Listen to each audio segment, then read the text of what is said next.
Olá, seja muito bem-vindo ao canal do Escola Biblicast. Quem vos fala é o professor Roberto Penha. Vamos falar um pouquinho hoje sobre a lição bíblica Adultos da CPAD, que tem como título Quando os pais sepultam seus filhos. Uma questão que, obviamente, tem muitas reflexões a serem feitas. Quando aquilo que é inesperado acontece. Quando o filho parte antes do que o pai. Quando o antinatural acontece. Como o pai lidar com isso? Como a mãe agir numa situação como esta? Bem, vamos trabalhar com um modelo, um exemplo de atitude a ser seguida. De Jó, um grande homem que viveu aqui na Terra. E vamos aprender alguns princípios, elementos de comportamento que ele aplicou e seguiu em sua vida.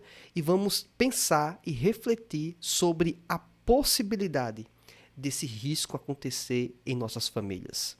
E talvez você possa se perguntar, mas eu não tenho filho? Talvez um dia você possa ter.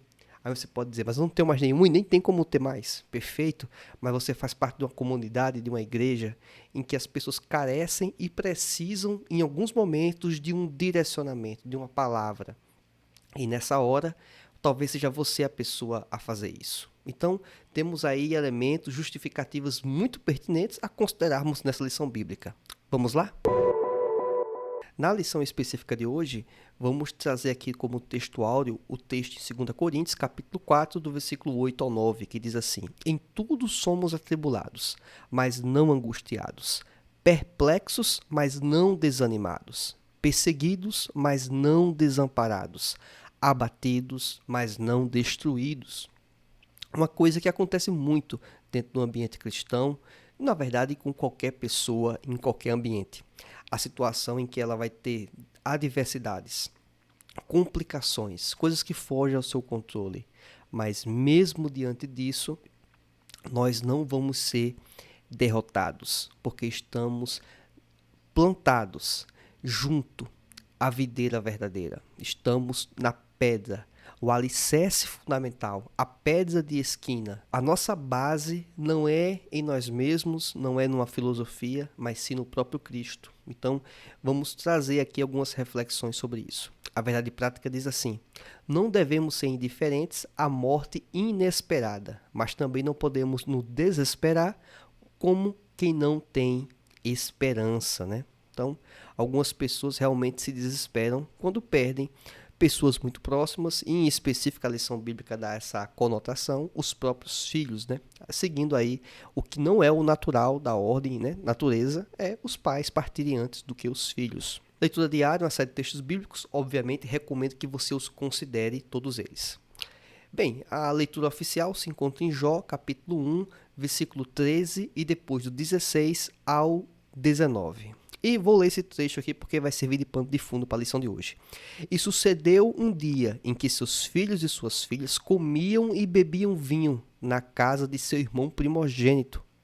Perceba que estava aqui no contexto em que filhos de Jó estavam numa situação do cotidiano, um dia a dia normal, né? Diz o versículo 16: Estando este ainda falando, veio outro e disse: Fogo de Deus caiu do céu e queimou as ovelhas e os moços e os consumiu, e só eu escapei para te trazer a nova. Versículo 17. Estando este ainda falando, veio o outro e disse: Ordenando os caldeus, 3 bandos deram sobre os camelos, e os tomaram, e os moços feriram ao fio da espada, e só eu escapei para trazer a nova. Ainda este falando, veio o outro e disse: Estando teus filhos e tuas filhas comendo e bebendo vinho, em casa de seu irmão primogênito, eis que um grande vento sobreveio da além do deserto e deu nos 4 cantos da casa, a qual caiu sobre os jovens. E morreram, e só eu escapei para trazer a nova. Perceba aí a quantidade de informações trágicas sendo dadas assim de forma simultânea, praticamente. Tópico 1 da lição bíblica. Quem era Jó? E uma informação interessante, porque do ponto de vista cronológico, o livro de Jó ele está após a história dos patriarcas, do próprio Moisés, e tudo indica, certo, que Moisés, na verdade, veio posterior a Jó. Tudo indica que o próprio Abraão, né, logicamente, também foi posterior também a Jó. Então, o que se passa na vida do contexto de Jó é algo que precede a própria ideia da religião do judaísmo, como podemos talvez perceber na lei, aquele negócio todo. Então, só para deixar essa informação em evidência. Contudo, uma coisa muito interessante que a lição bíblica apresenta é que em Jó, capítulo 1, versículo 8, fala que Jó ele se desviava do mal. Ele tinha uma conduta ilibada, uma índole, uma ética elevada para os padrões daquele momento. Então, na verdade, isso não aconteceu com qualquer pessoa. Isso aconteceu com uma pessoa que tinha uma conduta que agradava a Deus. Uma outra questão também importante a considerarmos é que no item 2 da própria lição bíblica, em que fala sobre a esposa de Jó, a gente compreende que ela teve um papel muito importante na vida de Jó. Obviamente, mãe de 10 filhos, mas ela, em certo momento, diante dessa dificuldade que Jó estava passando, não só essa, mas também com a própria saúde posteriormente, ela fez críticas à situação em que Jó estava passando, inclusive sugeriu que Jó ele reclamasse com Deus, que ele mostrasse sua tremenda insatisfação, se assim existisse, né? E morresse logo para poder se livrar daquela dor, daquele tormento que ele estava passando, e por tabela, de alguma forma, a esposa dele também, por estar próximo, por estar acompanhando, também estava passando. Então, essa era a situação em que ele estava. Perdeu os filhos e a esposa também, de alguma forma, estava presente, estava ao lado dele, mas, na verdade, não estava, talvez, com as melhores condutas e com um comportamento mais adequado. No item 3, a qual nós percebemos que Jó ele tinha um cuidado muito grande para com os filhos dele, em que inclusive ele apresentava sacrifícios a Deus pelos seus filhos. Então, Jó perdeu algo que lhe era muito importante. Ele não perdeu apenas um familiar próximo, ele perdeu os próprios filhos. Ele perdeu todos os 10 filhos de uma só vez.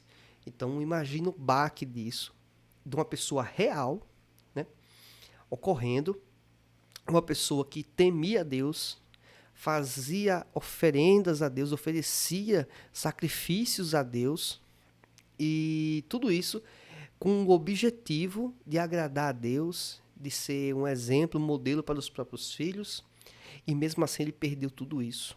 E a gente sabe, observando a história de Jó, o quanto ele foi, de alguma forma, criticado. Tentaram incutir que Jó era responsável por aqueles problemas que ele estava passando, né, os amigos próximos a ele. E Jó ele teve a conduta mais adequada possível. E é isso que nós vamos tentar observar e se atentar agora para os demais tópicos da lição bíblica. No tópico 2, fala sobre lidando com a morte dentro da família. E no item 1 fala sobre a surpresa, né, de certa forma, que eles foram pegos diante da morte dos seus próprios filhos.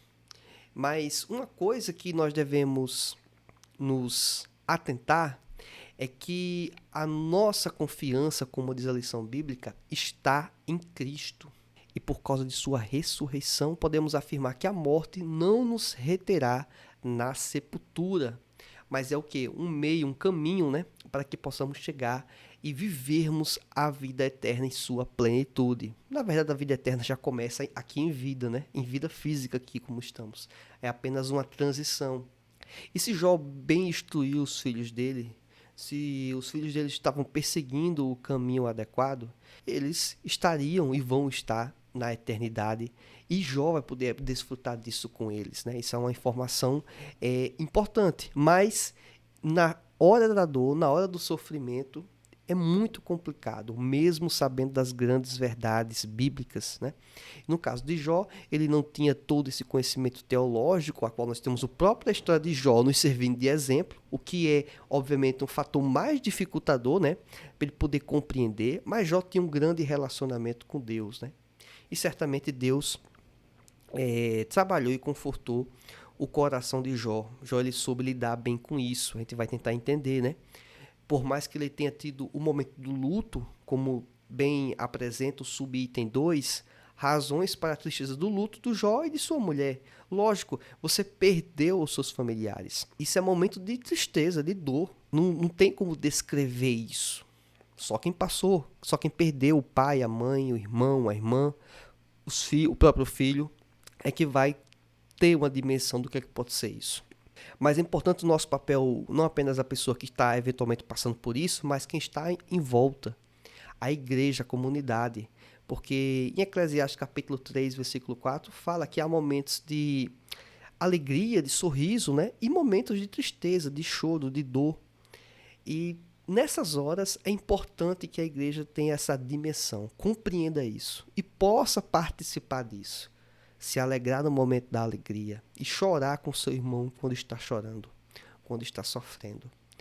E isso faz parte do processo do luto, né? O processo que você está internamente refletindo, pensando, de tudo aquilo que você até inclusive viveu, né? Aquela pessoa viveu com seus familiares, com seus filhos. Isso foi interrompido de forma abrupta, porque por mais que muitos digam que estão preparados para a morte, e do ponto de vista bíblico nós sabemos para onde nós vamos, mas na prática, na hora do vamos ver, a grande maioria não está preparada para a morte. A gente vê vários relatos de pessoas que, quando estão diante dessa situação, desse contexto, se desesperam, não querem partir. É o instinto que Deus colocou no próprio ser humano de querer viver, aproveitar a vida, né? O contrassenso é a pessoa que quer partir, que quer ir embora logo. Não, todo mundo quer ir pro céu, né? Mas ninguém quer ir agora, né? Só se for pro céu arrebatamento, né? Então isso é algo curioso. Mas são elementos que nós devemos sim considerar, tá certo? Até porque nós temos motivos muito nobres de querer permanecer aqui na Terra. Eu, por exemplo, tenho um filho. Eu quero aproveitar ao máximo esse momento, essa oportunidade, enquanto estou aqui. Se Jesus não vier para buscar todo mundo uma vez, eu prefiro ficar aqui o máximo de tempo que puder. Então, é esse o meu pensamento, tá certo? Imagino que esse é exatamente o da maioria da população, mesmo até quem não é crente, né? Então, ainda mais quem é crente que sabe da oportunidade, do papel que tem a desempenhar na sociedade, de contribuir, de ser embaixador de Cristo. Ou seja, um papel a ser feito do próprio Deus, né? Que Ele nos designou a fazermos aqui na Terra. Então, é algo muito importante. No item 3, fala sobre fidelidade ao Senhor em meio à dor. E Jó, ele deu um modelo, né, um exemplo. Mesmo diante dessa tremenda dificuldade, ele rasgou o manto, raspou a cabeça, lançou-se em terra e adorou a Deus. Conforme diz o capítulo 1, versículo 20. Ele não murmurou, ele não reclamou, ele não culpou a Deus. Ele tentou apenas se aproximar ainda mais de Deus, porque estava precisando de Deus. Porque somente Deus poderia trazer algum conforto para ele. Porque nada poderia reparar o dano e o buraco que ficou na vida de Jó, do espaço que eram dos filhos dele. Aquilo era irreparável. Mas algo interessante é que Jó, ele, diante dessa situação, ele percebe o quão ele pequeno é. Um homem que, você observando o relato das propriedades que ele tinha, ele era um homem muito rico. Era um dos homens mais ricos do mundo naquele período. Ele era uma pessoa de grande influência, provavelmente, naquele ambiente em que ele estava. De grande respeitabilidade. Mas mesmo assim, ele percebeu que nu saiu do ventre da mãe dele e também nu tornará para lá, né? E ele fala que o Senhor deu e o Senhor tomou.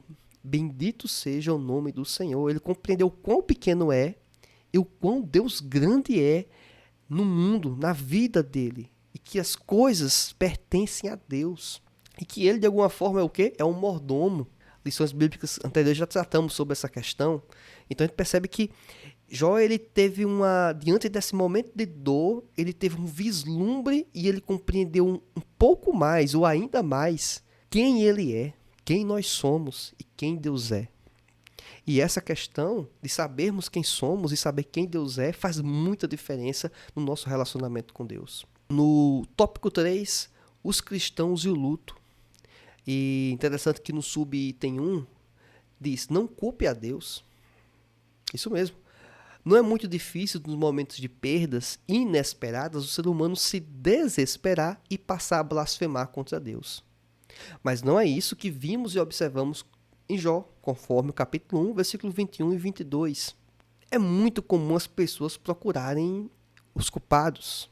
E o culpado, diante de circunstâncias que parecem ser totalmente inesperadas, é responsabilizar o próprio Deus. Já que ele está no controle de todas as coisas, já que ele é o grande criador do universo e que o mantém sob controle, e quando falamos aqui sobre controle, é na questão de sustentar o universo, o planeta, as galáxias, né? Ou seja, sustentar tudo isso que nós percebemos, inclusive o que não vemos.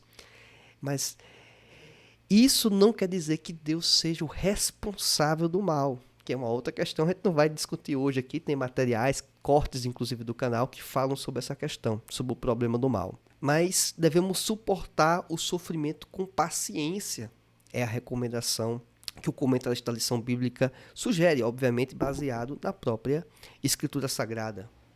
Haverá um dia em que tudo estará patente diante dos olhos do Senhor. 1 Coríntios capítulo 13, versículo 12. E um ponto muito importante que a lição apresenta, o item 2, que tem, de certa forma, um subsídio, vamos dizer, mais científico, é que o processo de luto ele é muito importante para que a pessoa possa, inclusive, superar e possa viver a vida, né? Não parar diante da grande perda, diante da dificuldade. E nesse processo de enfrentar ou suportar ou viver esse luto, alguns estudos mostram que algo esperado ou normal é em torno de, em média, 6 meses esse processo, em que a pessoa vai parecer não estar tão bem. Lógico, né? Perdeu entes queridos, os próprios filhos, não tem como esperar que essa pessoa vá viver bem. Talvez ela nunca vai ser mais como era antes. Isso é um outro ponto importante a mencionar. Mas essa pessoa tem que viver a vida, tem que continuar a sua história, tem que continuar os seus empreendimentos. E eu falo em todos os sentidos, tá certo? Porque pode ser que ele tenha perdido um filho, mas ele tinha outro. Então ele tem responsabilidade, tem que ter cuidados ainda a serem perseguidos. Subitem 3. Finalizamos esse tópico com a ideia de mantermos a esperança. A esperança em que existe uma vida após a morte. E que não devemos nos desesperar como aqueles que não conhecem a fé, que não possuem a esperança que nós temos. O apóstolo Paulo, em Tessalonicenses, ele fala a respeito disso. É normal nós termos as emoções, manifestarmos elas, sofrermos com o luto, mas não devemos entrar no modo desespero como aqueles que não conhecem a Cristo. Aqueles que não sabem, inclusive, o que existe pós-morte, ou que não acreditam nisso. Diferentemente, os cristãos, eles sabem que aquilo que nós temos aqui na Terra é apenas um vislumbre do que nos espera na glória. Ou seja, tem algo muito melhor, muito superior. As lágrimas que vão ser derramadas lá, o próprio Cristo as enxugará. Então, perceba que vai ser um ambiente perfeito. É esse ambiente em que vamos estar toda a eternidade. É isso que nos espera.